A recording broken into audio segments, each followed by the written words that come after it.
Hi, I'm Alana and welcome to Button Bash. Today I'm going to be reviewing The Room, not the terrible but awesome indie film, no, instead I'm talking about the three-dimensional puzzle game developed by Fireproof Games.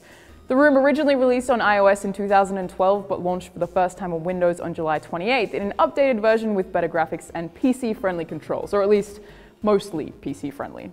The Room starts off with you in a room, who'd have guessed, right? Looking at a big box that looks something like a dresser, and when you start looking around, which is quite limited since the camera constantly focuses on whatever is in the center of the room and you can't actually walk around, you find a letter. It tells you that whatever is inside the box will change everything, so long as you're smart enough to get to it, and so the puzzles begin, starting off at almost laughably simple and progressively getting harder and harder and harder. Towards the end, there are so many components and so many tiny things to be overlooked that the game does provide a huge challenge. Most of the controls involve twisting things or turning things with the mouse to reveal other things and then placing those things on or in one of the boxes or safes. Each chapter presents you with a different smaller box and a whole new inventory of things to play around with, and the puzzles thankfully never feel too repetitive.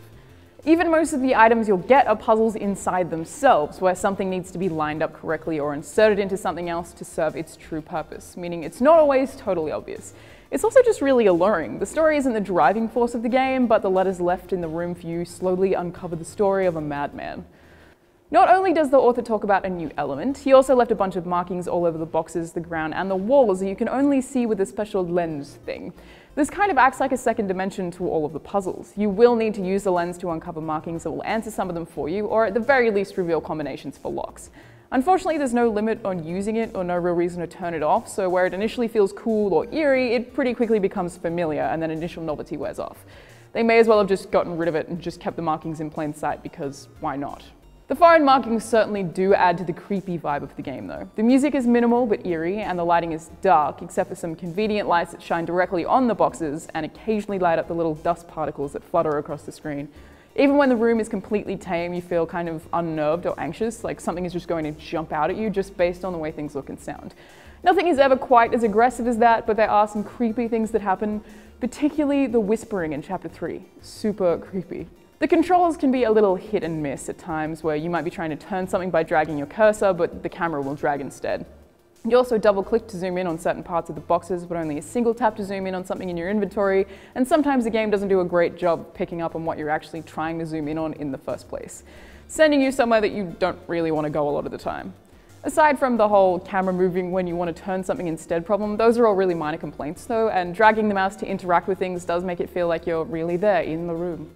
Of course, if you start having some trouble with some of the puzzles, and they do get pretty rough, there's a hint system also available that will pop up and offer you advice if you don't progress for a while. The hints are written kind of awkwardly, but will help you out by pointing out some things that you would have taken hours to guess.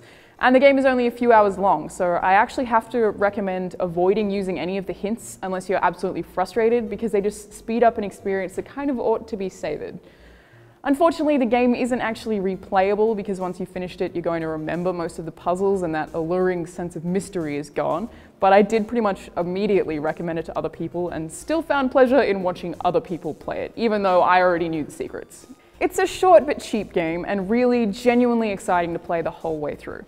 Even if you aren't a big fan of this style of game or puzzle games in general, The Room is available on iOS, Android, and Windows, and was available on Steam for $4.99 US when I bought it last week, which is more than worth it.